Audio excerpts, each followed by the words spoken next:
Good morning, FlossTube. I'm Michelle. This is my romantic tangle, and I have a new book to share with you. This is Bewitching Cross Stitch by Joan Elliott, and it is full of some great fantasy projects. We've got dragons and unicorns and mythological creatures and just all kinds of fun. My mom actually found this one at the thrift store, sent me a picture of the cover, and said, "Do you want it?" And the thrift store, she's been finding things that has books just dirt cheap, so I took a leap based on the cover, and on this book at least, you could judge it by the cover. It is cool. So the publication date is 2008. This one is still in print, so you can find it at new book prices if there's something in here that you love. Let's take a look at the projects. This one is Father-Son. I love how ornate and detailed these are. And the other thing I love about this book is that there are the big splashy projects you buy the book for, but there are also some smaller, more easily stitchable projects. I have books that are full of big, huge projects I am never going to get around to, and I love that this book has smaller things. Crescent Moon Dragon. Those smaller projects might be more feasible to do as gifts. Just look at the border on this dragon. I am loving that border. Now the dragon doesn't have any little accessories. This one is called Hocus Pocus. And if you look, she is on a recipe book. And Audrey, this one makes me think of you, but I think that she might be maybe a little too cutesy. I'm not sure. There's a little Stirrups and Magic trivet. I'm trying not to catch glare on the pages, but this is all wonderful and glossy. Stirrups and Magic, which is a towel, but I think would make a fabulous bookmark. A couple of cute little magnets, and then this one is I think they're calling it a mini wall hanging, but again, I see that, and I think bookmark. What am I saying? The charts themselves are full color and at a size you can actually read. There's a Chinese phoenix. Love that.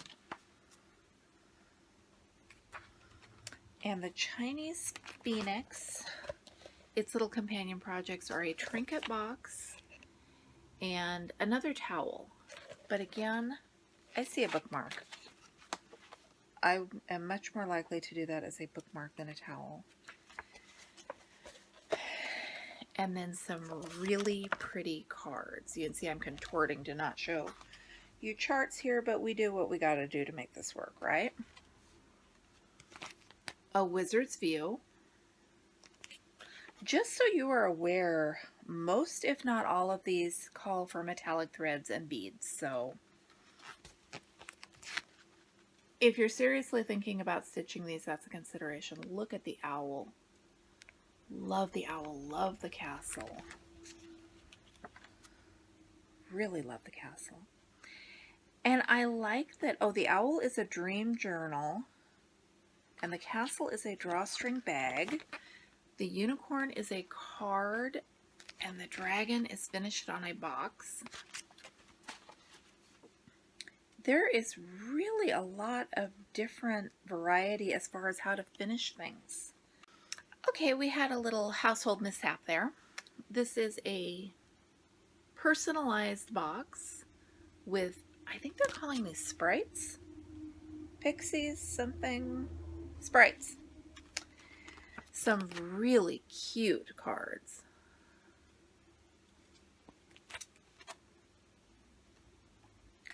And a fairy night dress case,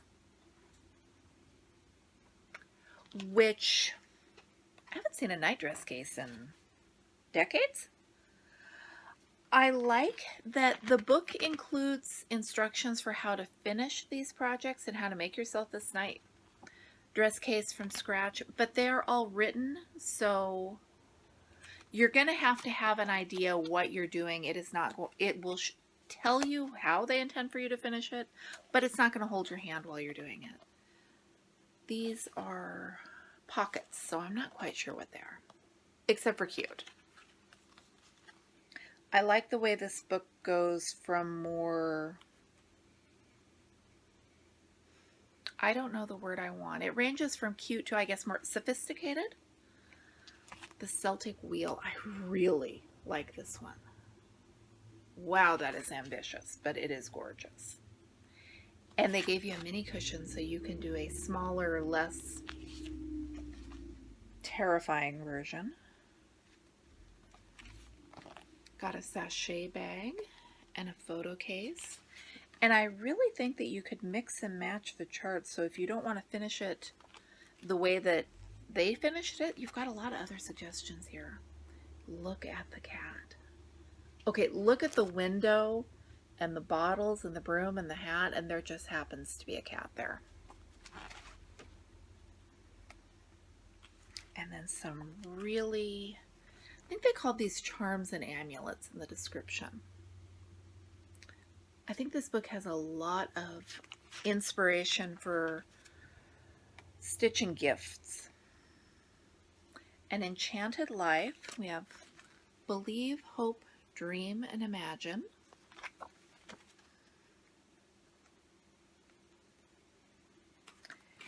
And then the Moon, which is the complementary project to go with the first one, which was the Sun. She is stunning. And again, don't forget that we've got Krynick and beads if you are planning to make one of these. It's another little cushion, and I believe the moon is a mirror.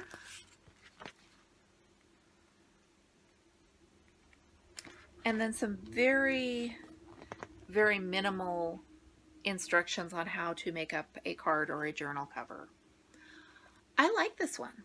I don't realistically know what in here I'm going to stitch or when I'm going to stitch it, but I like it and I'm happy to have it on my shelf.